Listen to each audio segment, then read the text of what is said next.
one thing that it might be is, no, we're live, Sandy. Oh, okay. Sorry, buddy.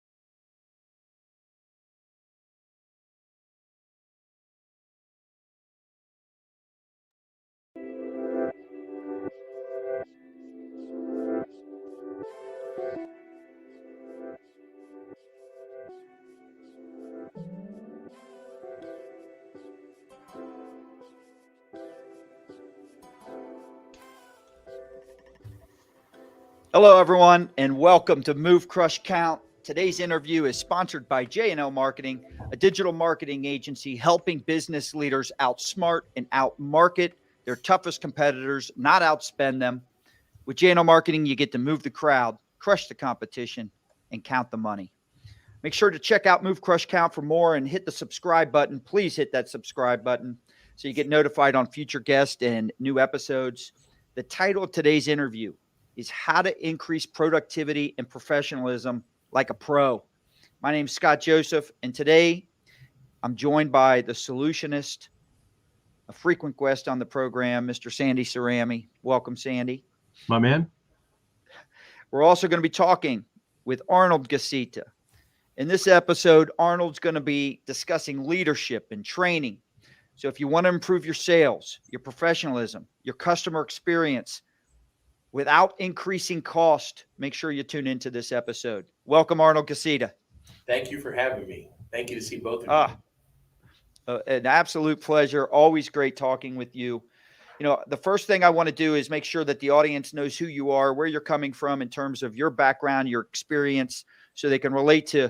There's a lot of things you've been through that a lot of the business leaders in our audience can relate to. So let's open it up with that. Let's talk to us a little bit about your background, your education, should we start your first experience. Should we start first with the my expertise in hair growth? For the people that are only listening to the episode and don't have the visual, we could go there. But if people are watching, I don't want people to click off of the episode and stop listening. No, I'm just kidding. But that's why we have Sandy. Hey, Arnold, that's why we always put Sandy in the middle when it comes to the video. His hair is phenomenal, as always. Look at that. Warren Really Zevon had a song called "The Werewolves of London," and he talked about his hair was perfect. You have perfect hair, Sandy. It's great. We're just jealous. Just keeping an eye on it as best I can these days.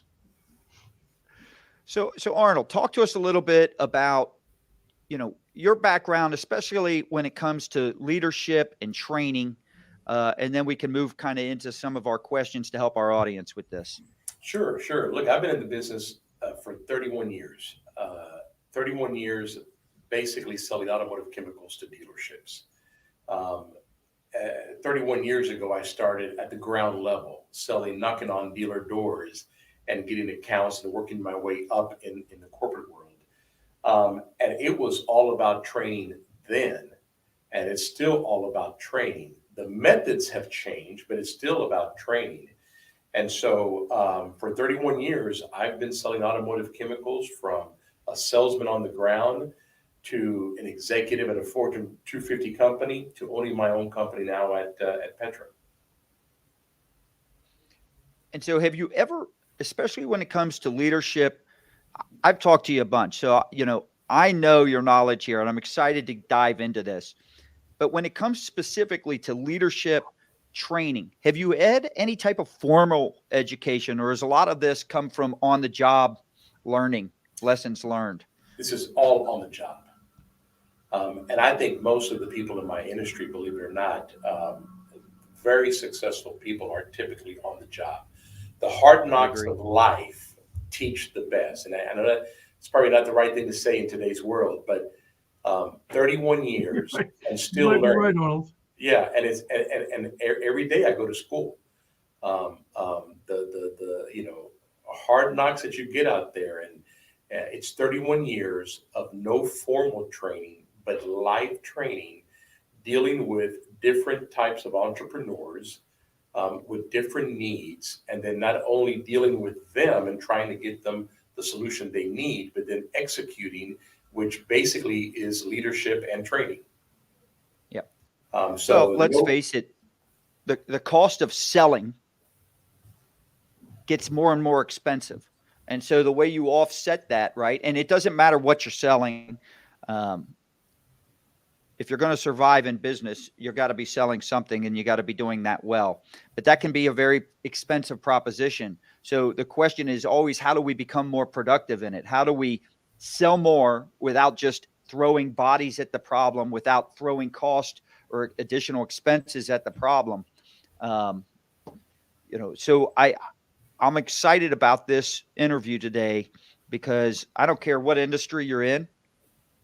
You gotta be able to sell stuff if you want to succeed at a high level, and you got to be able to do it in a way that's produces the right ROI. And to me, that is great leadership. So let's dive in. Let's start talking about how to.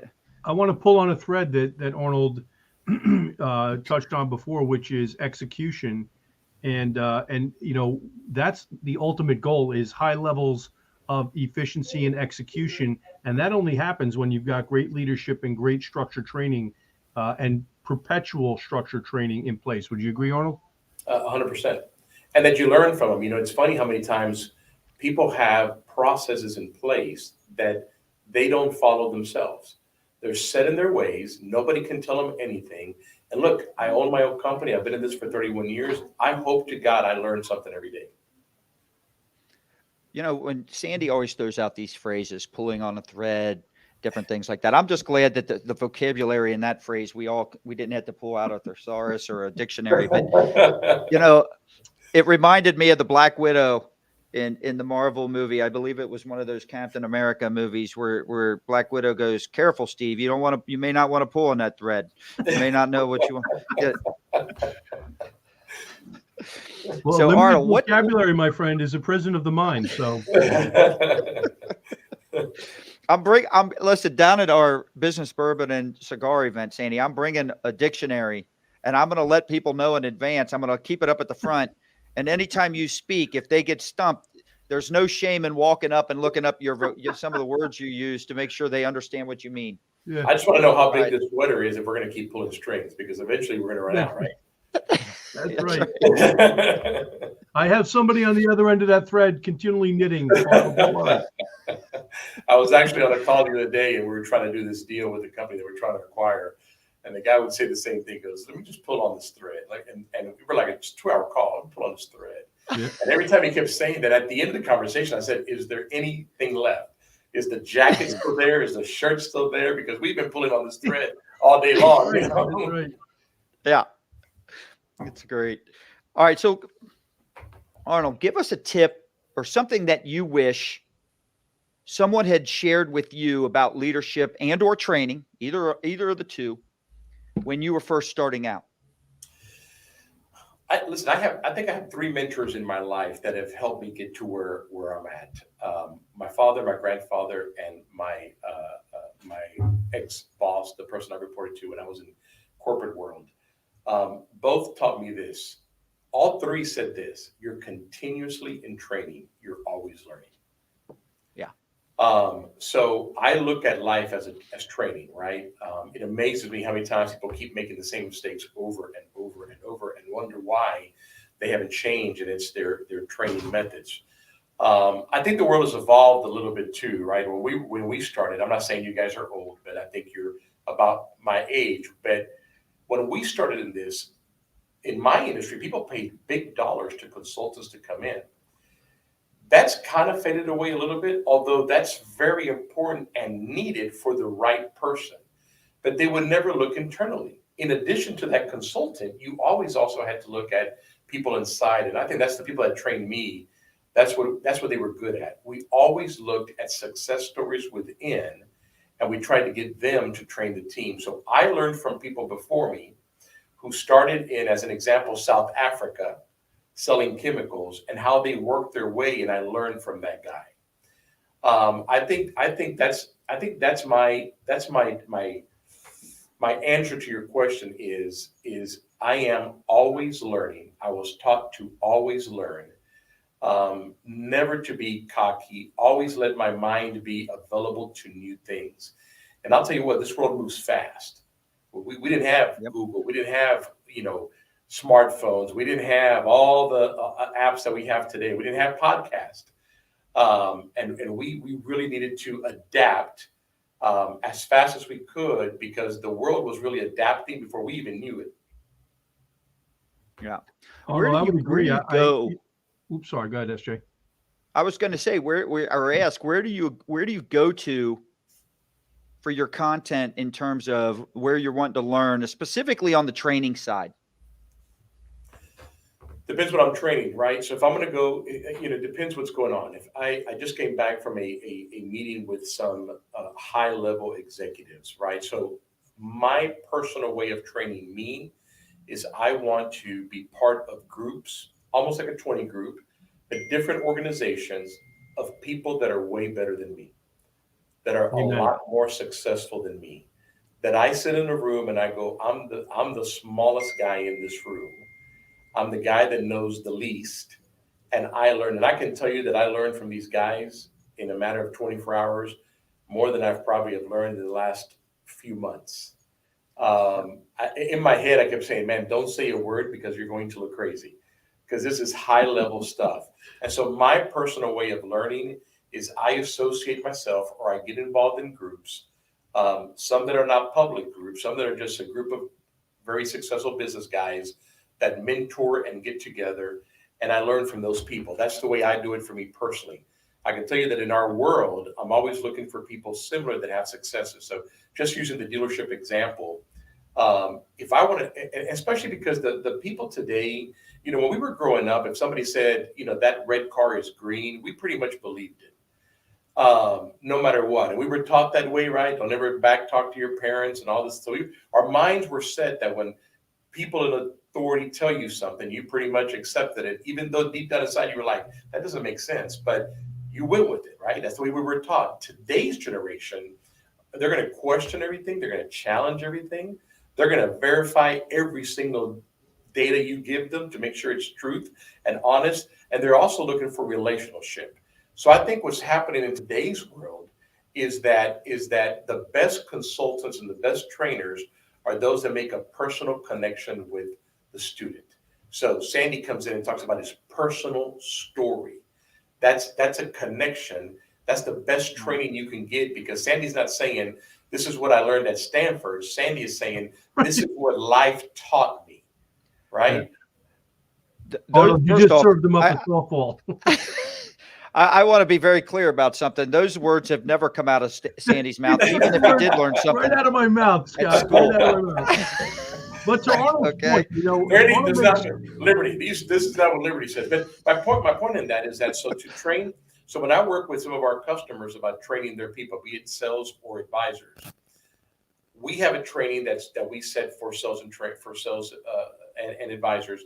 But the best training is to get an advisor that today is a service manager or a fixed op manager, but that lived in their shoes, to come and speak to them. I was there. This is what I did. This is how I handled it. And it's almost like a training / motivation. Today's generation will adapt to that and grasp that quicker than just a textbook or something like that. Yeah. Why do you think that? Why do you think that is? Because they're looking for relationships. That's why they want to have the 500 likes on Facebook. They want to know that they're in watching the latest whatever YouTube video. The generation of today wants to be part of a club and accepted and have a relationship with somebody.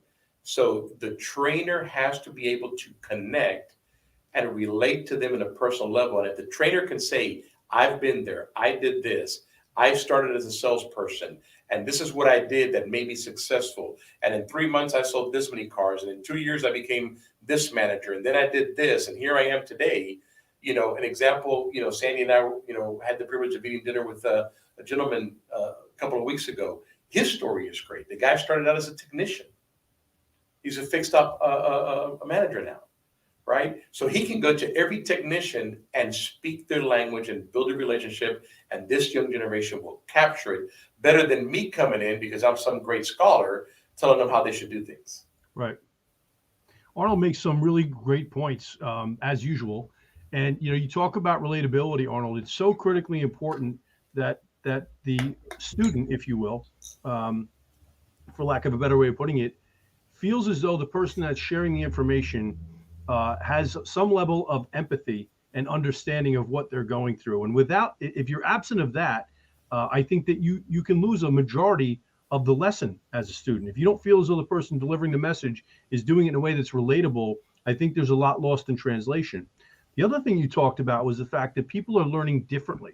And I think that goes back a long ways. It reminds me of me going to a Nicholson group from a million years ago, back in the 90s. I went to a Nicholson group retreat, leadership retreat, and it was when the VCR was just transitioning over to DVDs, and they had all these old VCR tapes of leadership development and stories about dealers that had made huge success stories out of nothing, and they were willing to give them to me. And I realized at that point I was more visually and auditorily stimulated than I was when I was reading something. I just learned better, and there are different ways that people learn more effectively. Some people are auditorily stimulated, visually, kinetically, immersion. There's so many different ways. I think it's incumbent upon leaders to understand that dynamic exists no matter where you are, as long as there are people present. So you make a great point. That's a very good point, because people learn different ways. Their minds works different. We were having a meeting yesterday with our warehouse team, right? This team is not about words. This team is about visual. Show me. So we had to visually put on boards where we wanted them to go, and they got it like this. But we could have sat up there and talked all day long, and they weren't getting it until we drew a map. Yeah. I would, because you don't necessarily know who learns what way best, right? And everyone's different. And so you got people in a room, multiple people in a room. And obviously the goal, if you're training someone or if you're working with a team within your business, you want everybody to get it. But no matter how well you learn something, like I'm a visual person as well, but I will tell you that I will grasp it quicker and more importantly, retain it better. The more senses I get involved in the education process. So in other words, if I'm watching it, that's one thing. If I'm hearing it and watching it, I'm improving. If I'm hearing it, watching it, writing it down, repeating it, speaking it, and if I'm involved in it, and the more senses that I can involve in that process, I can tell you, I personally will retain so much more of that than just by watching or using. I think that's proven. I think that what you just said is proven, though. The more engagement you have from the participant, the more retention they're going to have. If you're just going to give a lecture, you're just going to stand up there and there's no participation from the people that are learning it, you're just giving a lecture. You're just, giving your speech, and some people may capture it, most probably aren't. But you got to have engagement. You got to ask questions. You got to do role play. You got to have the coloring book. You got to have the map on the wall. Because I think that's more so this generation, though. I really do. I think the last 10 years or so, the mindset and the tools that a 30-year-old had when they were growing up that we didn't have when we were growing up, right? You got to use all those tools. We'll be in meetings where we ask a question and we give them a number, and then they put their answer in the phone, and then you get the screen immediately showing that the class is voting, right? That wasn't there before, but they loved that, right? Participation. They got to use their phone. They got to answer the question, and they're accounted for all within seconds. So I think that's proven. Yeah, I agree. I think, heightening the level of engagement so it becomes hyper participatory. You have, Scott, you want me to go to the dictionary for that one? Hyper participatory. Hold on. I know what the two separate words mean. So I can figure it out, I think, on that one. Well, Scott, you know the deal. If you can put two words together and form a compound word, magic happens. hyper participatory. We want people engaged. We we want them engaged though, and not in a condescending way or a way that makes them feel as though they're inadequate. We engage effectively when we ask relevant questions or get them asking relevant questions. And I think that two-way dialogue facilitates a quicker path to the learning. And it also, I think, heightens the level of retention, to Scott's point as well, because they're fully engaged. It's multisensory, as he was saying. Yeah, I love that point. And it's missed a lot. I got to be honest with you. Well, people sometimes, I've been down. That goes back to the trainer, right? So you don't want a trainer out there that just, he's on his soapbox and all he's doing is spitting out, statistics and blah, blah, blah, blah, blah, blah. You want engagement. You want engagement.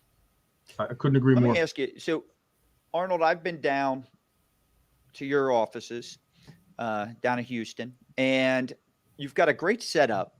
So, typical office part, meeting rooms, you've got your warehouse for your products, right? But then you've got a training center. And just so people are clear, I'll let you go ahead and explain exactly what you're selling for the purposes of this. But you've got basically a makeshift service bay and or service department in your offices where you conduct training, correct? Correct. For clients. Correct. So, so explain real quick to the audience. Yeah, explain real quick So, what you're selling and why you have that, and then let's talk specifically about what you're doing from a training standpoint. So we sell automotive chemicals, maintenance products to dealerships in the service department. Yep. So we touch the service advisor and the technician. We have our training room where we bring in service advisors or technician, typically separate, and we teach them how to greet customers. Cars can roll in. We teach them how to greet customers, how to do the walk around, how to do the sales process, how to build relationships with the customer. We even show them how to answer the phone. Then we bring technicians in and we talk about the technicality, right? That we won't talk to advisors because, again, you got to know your audience, right? So service advisors, we're teaching more about what the product does, how it works, but not getting too technical. The technician loves the technical part. So we will literally go through a product, what it is, the components, the competitive advantages, and then we'll stop and move over to a vehicle and do the hands-on application. So we talk about that engagement, right? So now we're asking questions. We're asking them to give feedback, and then we're getting them to use their hands on a vehicle like they would do in real life at their job or their dealership, and apply it and do the application on the vehicle.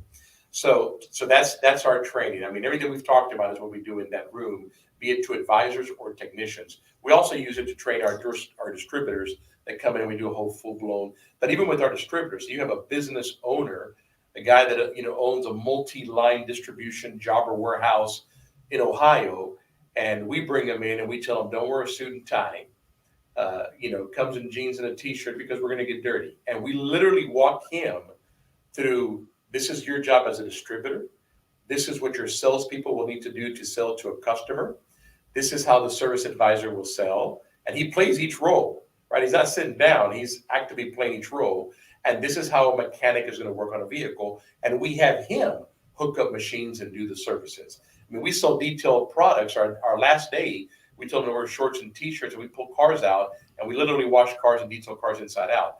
All of that to say, hands-on approach, response from the class, actual applications, get your hands dirty. That's what people retain.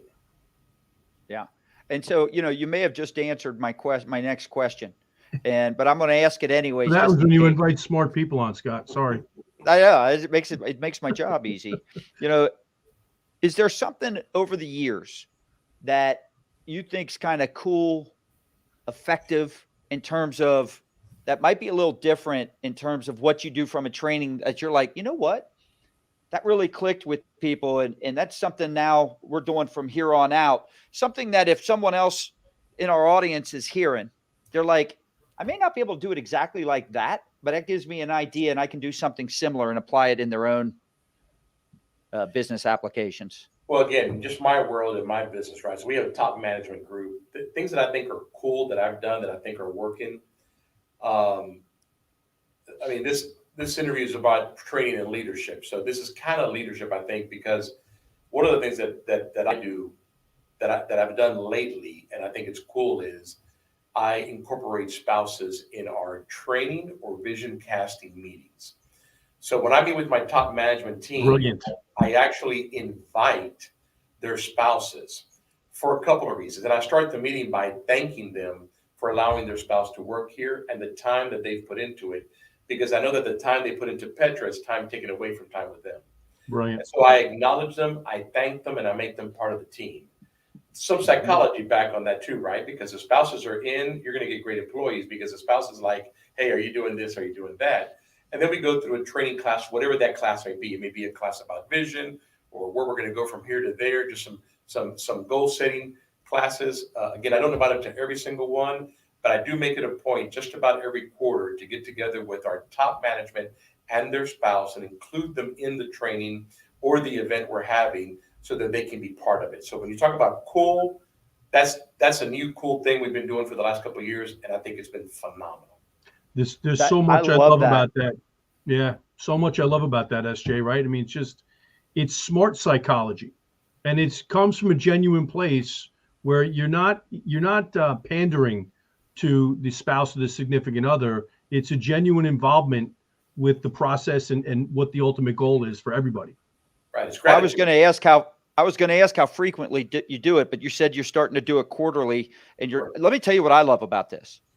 It's been my experience that when you have turnover in employees, one of the most common reasons,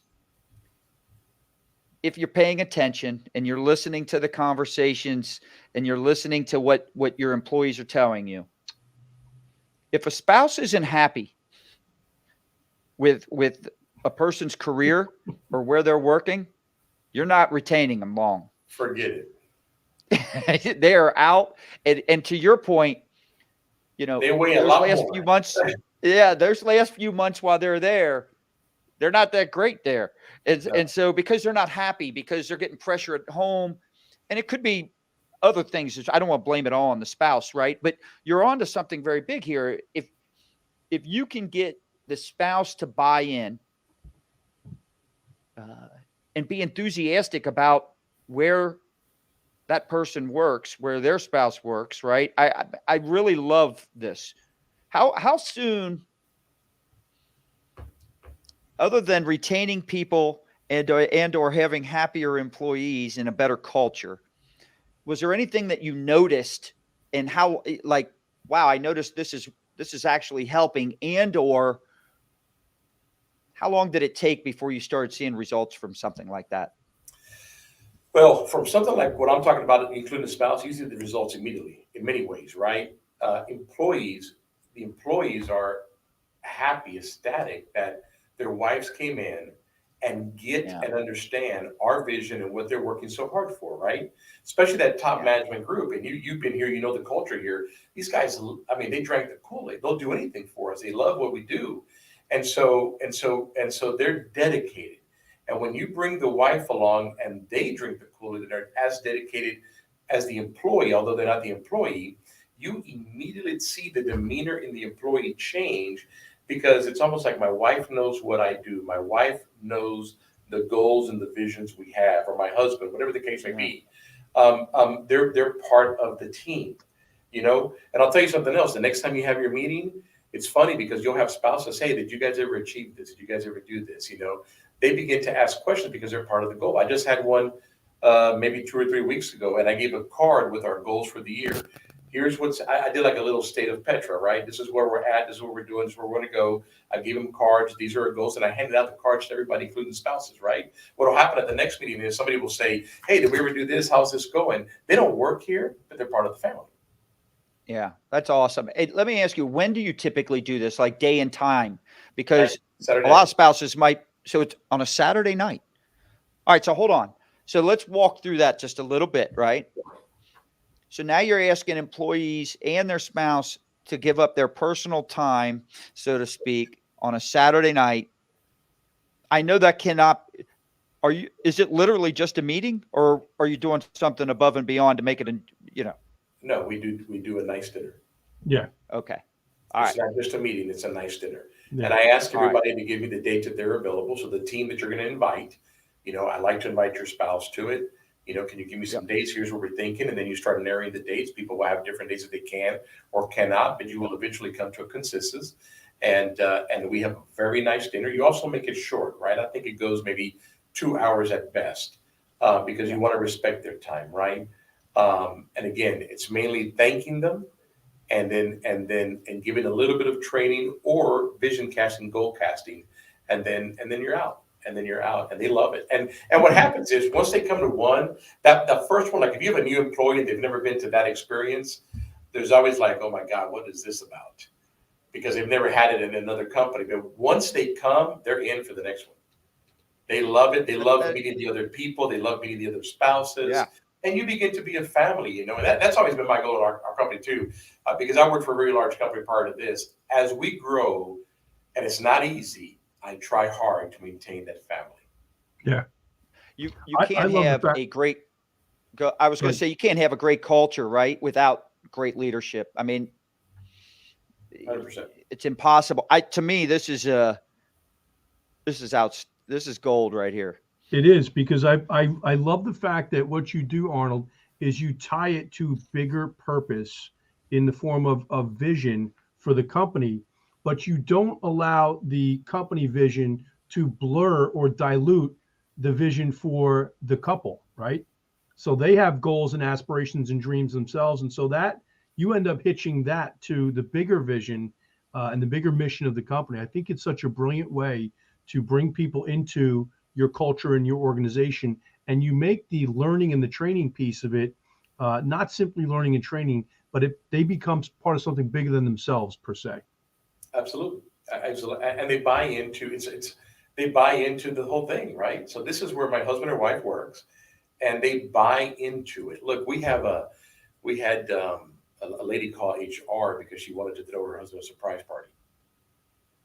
And so she scheduled things with HR. She doesn't work here, right? But she had the confidence of meeting that, and that to me, man, is dynamic. That's cultural equity, my man. That's right. That's right.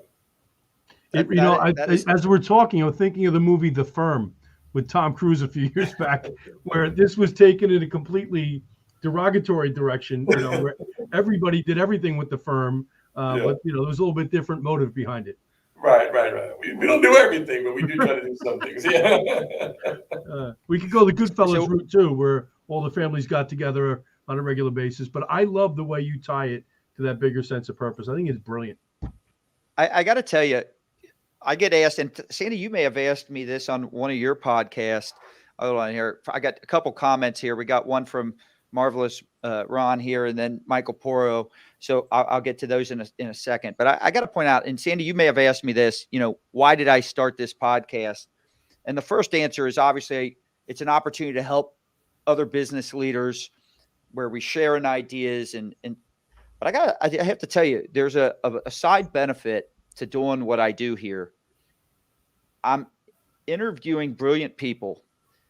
And I have to tell you, I have learned so much. I can tell you right now, just from this last comment, I'm going to go right back to the president of our company at J&L, Jamil, and I am going to have him watch this segment, because I think what you just said, if there's not a business leader, and Ron, we're going to come back to your comment. I'm going to put up Michael Poro's based on this comment. So that's brilliant. Think of how many associates that we've hired that didn't share the time, hours, and effort it takes to become successful in the automobile business, that we motivate every day. And because of her lack of communication with her spouses, the spouses do motivate them every day. And then we wonder why they're underperforming or why they fire us or promote it. It goes both directions, right? Great point, Michael Poro, as usual. I think what you've dropped on everybody, I can't think of a more effective thing to impact. I mean, there's a lot of things that impact culture in a positive way. But I can't think of any that would be more effective than what you just did. It works great for us. And, it kind of added on. You're committed to it. And we're committed and kind of added to Michael, right? Let's say that somebody has a bad day at work, right? They love working here, but they have a bad day. Nobody's perfect. They go home and they tell their spouse, I just had this bad day. When your wife is in the program, she will tell him, look, it was just a bad day. Hang in there. You know how great they are. Because she has a relationship or he has a relationship with other people in the company, although they don't work here. Mm-hmm. So you really do what Mike was talking about is you build this. People don't leave. I mean, I'm not just saying that because it's us, but people don't leave. And I'm going to reverse this on you. And I don't know how you've interacted in these situations. Because this idea is the first I've heard of this, right, from you. And so let's just say they're having an issue at home, and it's more of a spouse issue or this and that maybe there's something where it's impacting the spouse more emotion. Leave Trish out of this, please. Well, I'm thinking more about Mary Cerami, and because she constantly is calling me for advice, guidance, and counsel. It's so I would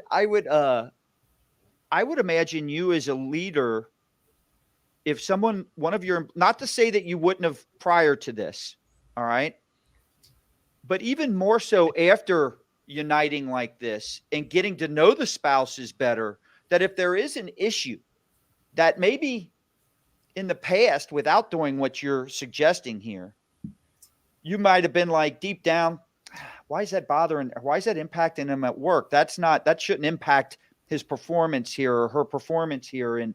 But now you've got a better relationship with the spouse. I would imagine it also impacts how you handle a situation at work. That also builds your culture because you want to help the spouse just as much as anybody else. Am I wrong there? Or? No, not at all. And just so you know, when you do this, you are going to open up yourself to sometimes being a little bit more involved in what's going on in the personal lives, right? And I told my guys, look, when you come in, it's game face, it's game time. You're talking to a customer. They can't know about what's going on, and you got to go. But when you hang up that phone call and you have issues, talk to us. If you need us, talk to us. We're here for you, right? How do you retain employees? You're a friend as well. And we all have, listen, we're in this to make money. Everybody has a job responsibility. But if you treat people like humans and you're there for the human aspect of it, Scott, employees are not going to leave, and sometimes you can help and sometimes you can't. And we're honest. When we can't help, it's like, man, I hate what's going on, but I can't really do anything about it. Then there's times when you can, it was not too long ago, somebody came in and, their aunt was in a flood and they were picking up money to buy a refrigerator. What about the refrigerator? Think about it. One refrigerator for the wife of a spouse of an employee that works here. What is that going to do to your business?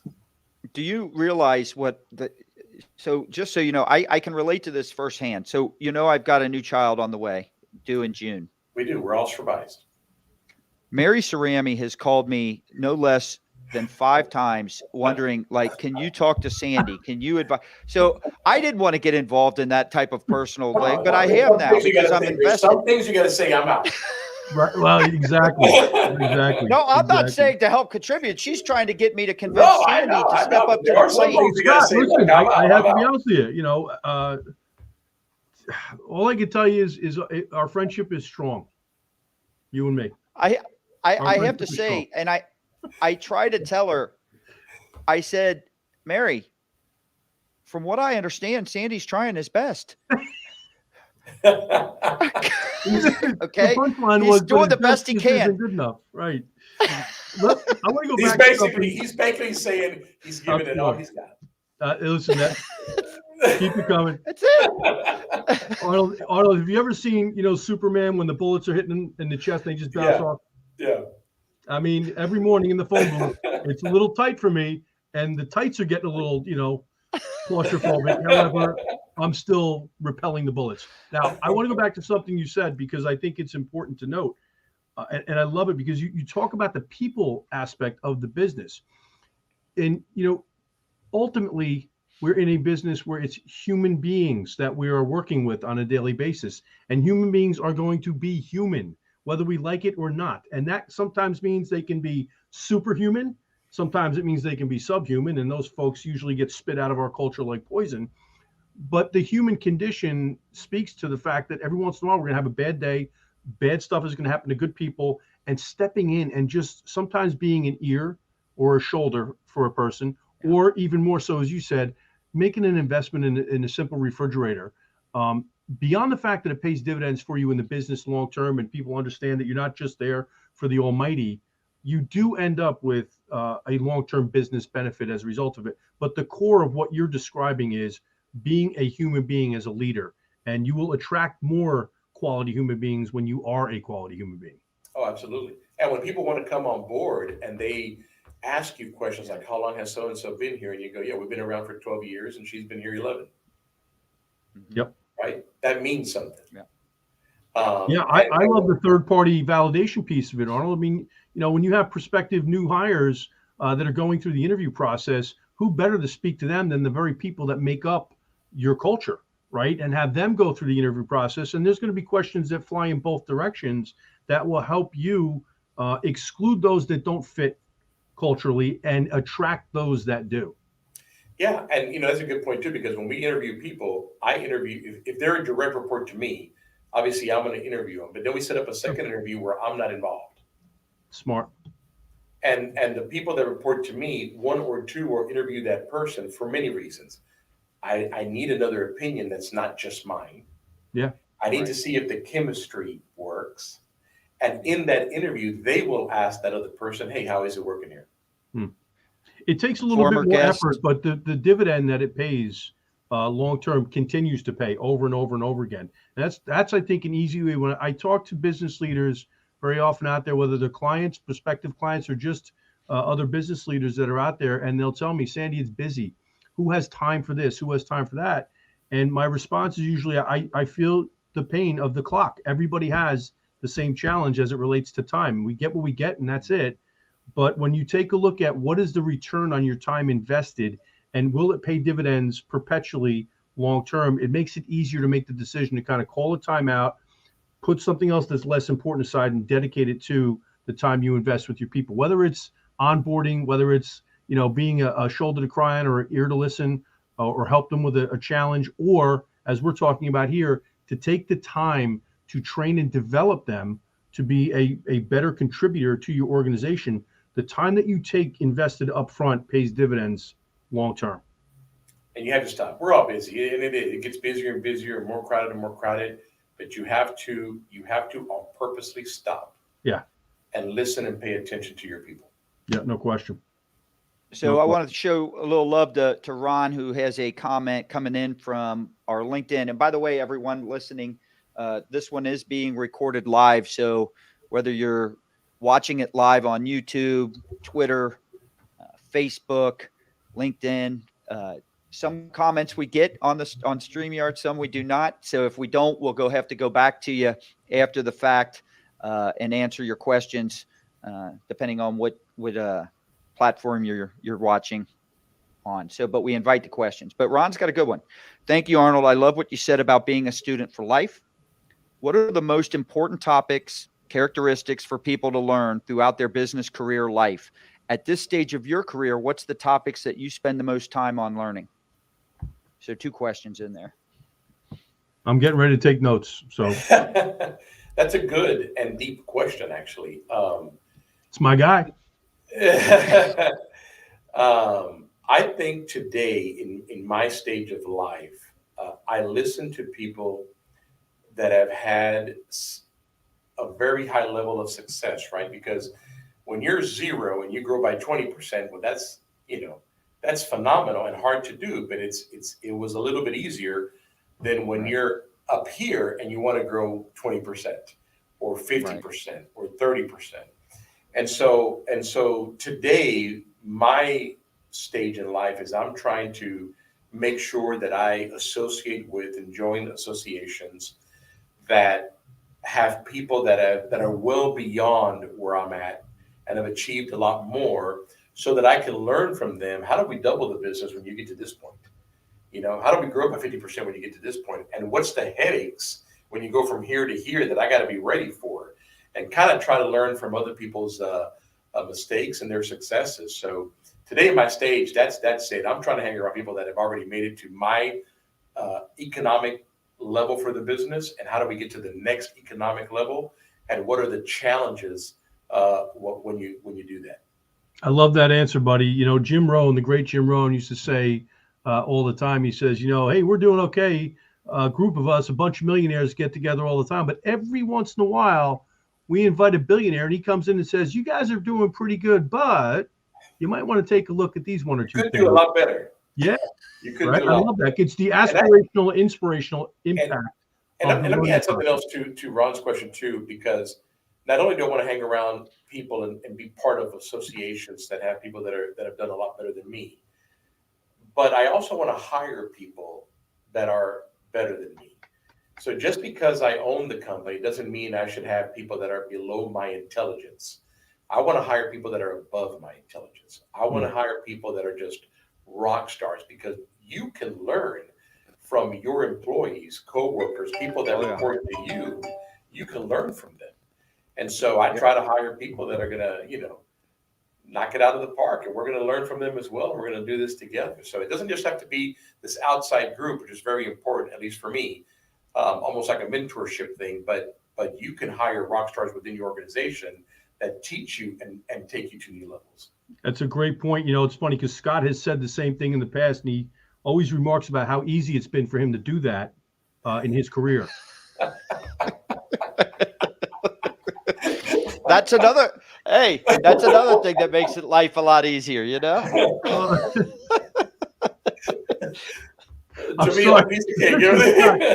If somebody serves me up an 88-mile-an-hour fastball, I might swing and miss. But that 72-mile-an-hour changeup, that baby's going over the fence. Sandy, the leagues you played in, 72 miles an hour was the fastball. All right. Holy cow. Not your son. Are we still talking about Sandy and his wife? No, we're talking baseball. But I do want to poor Mary. Later she gets. I do want to point out, we do have a great comment from Michael Porro as it relates back to that topic about Sandy trying to, you know, there it is right there. Trying.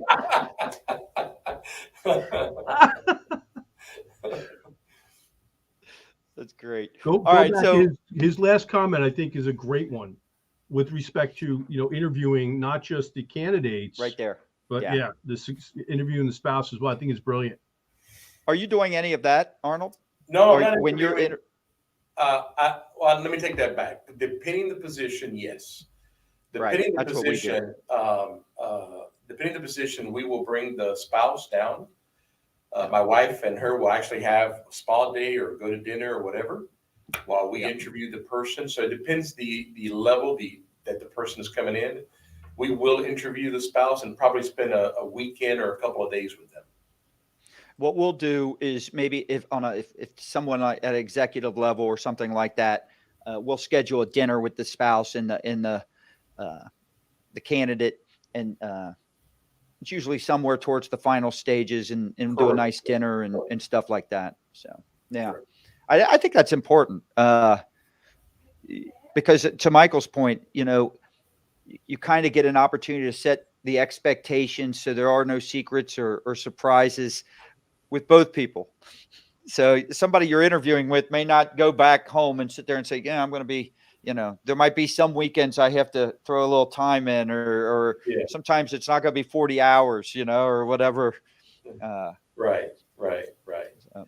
And again, if she's going to be, you know, we do that because she's also going to be part of that meeting where we invite the spouses, and she'll have a point of contact with my wife. And it tells you a lot, though, too. Let me tell you, it tells you a lot about the person, too. It's interesting when you have that dinner with the spouse or day with the spouse or weekend with both of them. You learn a lot. Yep.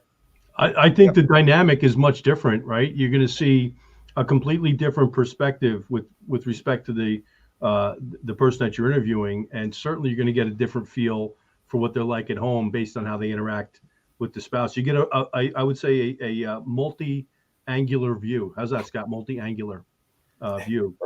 And it reminds me of a story that Jim Fitzpatrick. You've used it in a sentence, so I'm all right. Jim Fitzpatrick, who was director of sales for J&L. Yep. Yeah. So he had relayed to me when he was interviewing for the position that you guys took he and his wife out, and he still can't get over the fact that you pushed the check over to his side of the table. He thought that was bold, and he figured it was the first test he had to pass. It was, and we wanted to know, that's fake news. I have to make sure everyone understands listening. That is fake news. I want future candidates to try and get to the final stage. I don't want them to stop short. Let me ask you. Jamil right now is going like this. He just destroyed the pipeline of candidates. All of a sudden, the candidate potential is strong. We have to throw up Michael's latest comment because it's also a little plug for us here. If I'm the smartest person in the room, I'm in the wrong room. And we've all heard something like that before, but it's so true. Your social circle equals your net worth, right? And so that's the primary, he goes on, that's the primary reason that I attend the Business Bourbon and Cigars. It's the event that we've got coming up here next week. I've got enough friends. I don't have enough money. So it's, I love that. So let me ask you, Arnold, what are some of, whether it's tools, resources, techniques, whatever it might be, where do you think a lot of business leaders might be wasting time as it relates to training? Great question. Today, at least, I go back to, I think they're doing a lot of antiquated ways of training, right? Just the book or just the, get on this web link and answer 10 questions, hear this little video and answer 10 questions. Or they're bringing in the wrong consultant or trainer because that's the consultant that's been around for 30 years and that's the way we've always done it. And everybody leaves the room and does the same thing, right? It goes back to what I said in the beginning. We tend to do the same thing over and over, although the results are not better. It's a habit, I think today where we're missing the boat is we need to look inside our organization for success stories and let them speak to the other people in your organization. Look at me. I started as a warehouse guy. Then I did this. This is what I did here. I made it successful. They moved me here. This is what I did here. And now look where I'm at. That is going to be the best training and motivation you can give your team, is to have a real person with a real story that connects to them. And I don't think we're always picking those types of trainer or consultants. And you know what? You can take that to a whole new level as well. It doesn't, for instance, I might have a great salesperson on my team, but that doesn't mean they're great at everything. In other words, I might have a person that's okay, but let's say they're outstanding at getting appointments. Why shouldn't everybody at least model that person because they're great at that, right?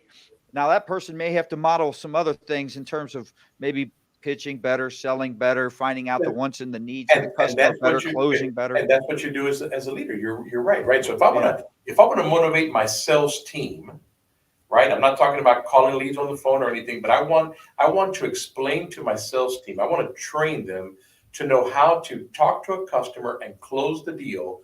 I think we need to look at the number one salesperson we have and say, hey, tell these people how you greet customers, how you close the deal, how you make it happen. It's a different class if you now want to talk about how to call and make appointments, right? Yeah, and it's absolutely. And you also got to realize that when you got all this group of salespeople, we're just using that example, you want to train salespeople and you bring in the best salesperson to tell them what they do. And there are people still that don't get it. They may be in the wrong job. Yeah. So you need to put them somewhere else that they may be better at. Because Corey Rogers, great Corey Rogers has got coming in from LinkedIn. Results that are repeatable are trainable. Right. Easy. Yeah, it's funny because when Arnold was speaking earlier, I wrote down duplicatable, relatable, and transferable. Those are hallmarks of high quality training and development curriculums. Whether duplicatable, relatable, and transferable. That's what gets the highest level of engagement, and it speaks right to what she's saying here. Great point, Corey Rogers. Absolutely. Let me ask you this, Arnold. What do you feel the relationship is? Is it easier? Is it harder? What's the relationship for a business leader today starting out to lead compared to when you first started to today? My opinion is, I hate saying things are easy, but I think it's easier today to succeed than it was when I started. Just because we didn't have the tools, right? We didn't have LinkedIn as an example, right? So today I can quickly find out who the players are. I can quickly find out who owns this dealership or that group. I can probably find their cell number, in the internet somewhere, So I think it's easier if you're working at it. Nothing's easy. You can't be lazy, but if you're working at it, I think today you have tools that make it slightly easier, and you can achieve quicker outcomes faster than when I was on the road, as an example, where I had to knock on doors and ask questions and go back and figure out if I can see that person or not, because I didn't have those electronic tools that we have today. Yeah. Arnold, it's a great point. I also think there's the inverse of that perspective. If you're somebody that's younger out there in the marketplace today, they're still going to go through a lot of the same challenges that we went through early on in our careers as it relates to the nuts and bolts and people piece of it, right? There are great tools that they can leverage, but there is no substitute for experience. And it can be expensive, right? It could be a real ego bruise to go through the experience. But I think that the trial and error experience of learning and development along the way, I don't believe there's any substitute for. No, experience is experience, and the only way you get it is time. Yep. Yeah. And I think the willingness. No other way. Let's talk a little bit about that, Arnold, because from your perspective with your people, you give them the latitude, I'm assuming, to go out and learn things sometimes the hard way. You want to prepare them as best you possibly can, but part of the training and development and learning process is getting them to go out there and do, if you will, and learn the lessons along the way when they need to. Yes? Yeah. Absolutely. I mean, again, both of you guys know the culture here. I'm the complete 100% opposite of micromanaging. Okay. Right? Yeah. I may not even talk to somebody. We're just so busy. I mean, I talk to them for days, right? I believe I hired you and the best to do the job that you're going to do, and I'm going to trust you. And everybody in this organization knows you can make mistakes. Yep. Yeah. You're not going to get fired for a mistake. You may get fired for consistently making the same mistake. Yeah. Qualified, right? Yeah. But you're not going to get fired. You're not okay to repeat. Right. You're not going to get fired for making a mistake. We learn from it. As long as we learn from it, and we're going to coach you through it. And, I want people to make decisions. I want employees here to be empowered to make a decision. Yeah. And sometimes it's going to be the right one, and sometimes it's going to be the wrong one. We'll learn from the wrong one. We keep going. But you got to, because that's experience. I mean, Sandy, that's what you're talking about. That's right. Exactly I'm not, we make fun sometimes about the nanny state, right? Well, I may know the answer. It's funny, we were in a meeting yesterday and somebody popped out. If he's asking you the question, he probably knows the answer. So I was asking a question, and I may know the answer, but I'm asking it because I want you to get there. I want you to get there. Right. That's right. We had an operations meeting this morning where they were showing me why they were doing certain things that I didn't see, right? I thought it was great. I want people to feel free to do things that they think is right for their department and for our company. And if it's wrong, we'll address it, and we'll keep going after we address it. That's experience. You cannot hurry experience, and you cannot. That's experience. Say that again. You cannot hurry experience. You just got to let the process go. Yep. You got to trust it. You got to trust it. I don't know who said it in the past. I've heard it a number of times. Rewarding noble failures is what we're talking about here. But you sparked another thought, because what you said was really Socratic, in its essence, because you're asking questions in order to teach and get them to think. Socratic, Scott. That's right. I'm trying to. But that's exactly how he taught, right? He taught by, I'll use another one, Scott. Ready? Peripatetic teaching. Go look it up, baby. Do you just sit here like for hours and memorize some words before we get on a podcast? I got to tell you two things. First of all, when I hear a word that I don't know or understand, like I immediately am going to look for it. The phone has been the greatest thing in the world because I can get it instantly now. But what you said is so spot on the money. You already know the answer. You're asking a question because you want them to learn how to ask those same questions of themselves, and it forces them to respond by thinking through a challenge. You already know the answer. What you're looking for them to do is discover it on themselves. Right, because you can't. If you give the answers, you're not teaching. Bingo. If you show them how to get to the answers, you're teaching. Yes. Ron That's Marble is laughing right now because there's so many conversations that we have, and we'll stop after the conversation. I'll say, hey, buddy, what did you learn? Like, give me the lesson. What did you see? What did you learn? Because sometimes, quite honestly, I miss something, and by asking that question, I'm learning while I'm trying to teach him as well. Yeah, and we got to be humble enough too that sometimes in these meetings you may learn something, right? Yeah. The teacher and the leader may learn something. You know Amen. what? That's Absolutely. and be humble enough to own it and go, you know what? That's a great idea. I didn't think about Absolutely. Yep, I agree. Let me ask you, is there anything we haven't asked you as it relates to continuous improvement when it comes to productivity and professionalism that you'd like to talk about? No, the only thing I would probably just stress, because we kind of talked about it, is make sure that we don't shove down people's throat training of something that they don't want to do and don't get it. We hire people for positions. We think they're going to be great in that positions. And then we stick all these training and all this pressure and push all this stuff that they don't like it. They don't get it. Yeah. So we got to move those people out quick, because then they're going to be upset that they're working for you, not because they don't like you or the company. They don't like the position they're in. Right. And so just be open. I think if we talk to employees more, listen more, we're going to see those employees that are maybe in the wrong spot, but maybe good somewhere else. It's a great point. Very good point. Well, I want to thank you, Arnold. This was an incredible interview. And I mean what I said earlier. I am going to go back to the people within this company. I'm going to make sure that they should be watching every episode and or downloading every episode. But I want to make sure they do on this one, because I think what you mentioned earlier with the spouse involvement, not only is it a great idea, and not only can it impact something I think plays a key role, if not the most important role in success, and that's the culture of an organization. Yeah. But it's not, if you're truly committed to it, which I know you are, and I think that's the key. If you're truly committed to doing it right and for all the right reasons, I just don't see it as hard to integrate and to apply to your own business. And so that is something I definitely I'm going to pass along and really spearhead here. I love that. So I learned a lot about leadership, about training.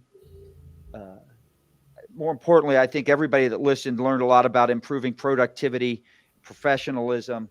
If they didn't watching this, I don't know if there's a lot we can help them with. So I'm really excited Arnold, about I this. took copious notes, buddy. I got 4 pages of notes here that I jotted down as we were going. Great stuff. You did good, because we didn't even see your hand move. Let me ask you this question. That sounded strangely like I should be getting a offer from CNN sometime soon. No, did not mean it that way at all. But could see where the problem may be. So, Michael Poros, thanks, Arnold. See you at Business Bourbon and Cigars. Yes, sir. See You you got to put the ampersand in between there, Scott, right? You need to put the ampersand in there. Yes, we do. Let me ask you one final question. What are you most excited about at Petra? Right now, the most exciting, well, we have a big announcement, March 2nd, big press release that's coming out. Obviously, can't tell you what it's about. But our big announcement is that in addition to our executive team and in addition to our customer list, both of which it's a big addition to our team. And then the second announcement is a big addition to our customer list, if not probably the largest customer we've had so far. So those Congratulations. two announcements should be coming out within the next 60 to 90 days. And that's what we're excited about right now. Now, is this the customer I don't think you've ever named the name, but is this the customer that you've kind of been working through this COVID period and was waiting to where they could train? Yes, sir. So that's finally going to. Since 2019. Wow. We have been working on this deal. That Chapter is 9 of awesome Think to and Grow hear. Rich. Congratulations. Yeah. That's Chapter 9 of Think and Grow Rich, persistence. That's right. That's right. That's right. All right, everybody. Once again, in case you forgot, I am Scott Joseph. I want to thank Arnold Gacita. As always, I want to thank Sandy Cerami for joining us as well. Thank you guys for sharing with us. I want to thank the business leaders in our audience who tune in to Move, Crush, Count, all the episodes. This one all about productivity and professionalism. And Arnold, I think you knocked it out of the park today. Yep. Once again, if you want more information about Arnold or Petra Oil, you can go to Petra Oil Co. So petraoilco.com. All right. That's Petra oilco.com. Go there, check them out. Make sure you follow us and subscribe to the Move Crush Count podcast on YouTube, Instagram, Twitter. You can join our groups on Facebook and on LinkedIn. Guests like Arnold are in those groups. So if you have questions, you can go in there, just tag him in a comment, and he'll reply and answer any questions you might have. Visit Move Crush Count for more. As we said earlier, subscribe to that so you're up to speed on all our future guests and new episodes. Today's interview was sponsored by J&L Marketing, a digital marketing agency helping business leaders outsmart and outmarket their toughest competitors, not outspend them. Your marketing, the reality is your marketing can perform better. So if you feel like it's stuck or it's in the status quo, you want an agency that specializes in combining deep data, marketing strategy, campaign management. I want you to check out J&L Marketing so you can enjoy the excitement that comes from crushing or moving a crowd, crushing the competition, and counting the money. Have a great day. All right, buddy. Hey, I want you to hang on. I want you to hang on here 1 second here. We're going to play a little video with Business Bourbon and Cigars. So for those who are watching the show. Before you press play, SJ, hold on. If you are watching the show right now and you are a dealer, a general manager, a fixed ops director, and you are not going to be with us next week in Bonita Springs, you are missing out. And we are extending invitation to you for our next event. Time frame is probably going to be September of this year in Louisville. Not to be missed. And if you are somebody that wants to sponsor the event, we have sold out the event each and every time we've done it. We have incredible sponsor partners. There will be opportunities as we move forward, but we would love the opportunity to have you join us. And we should point out that moving forward, it's going to be more of an application process, Sandy, on the dealer side and the sponsor side, only because of the limitation in the exclusivity of it and keeping it to the number we need to keep it at. So, but if you've got any questions or anything, you can always private message myself or Sandy on that. But let's play this quick clip and then we'll end the show there. Have a great day, guys.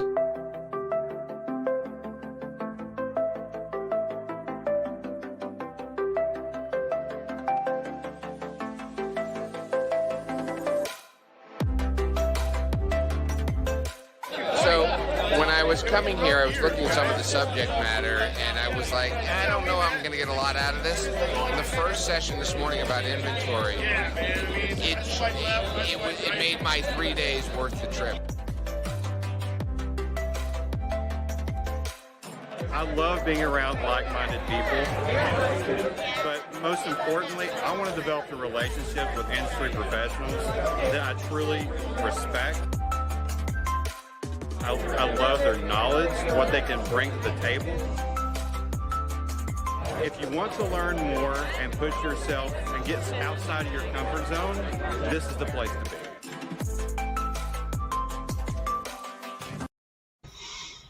All right, there we go. A little promo clip for Business Bourbon and Cigars. Our next event in Bonita Springs, Florida, happens next week, February 1st through the 3rd. Until then, for Scott, for myself, Sandy Cerami, and Arnold Gacita, everybody have a great day. See you later, guys. Bye-bye. All right.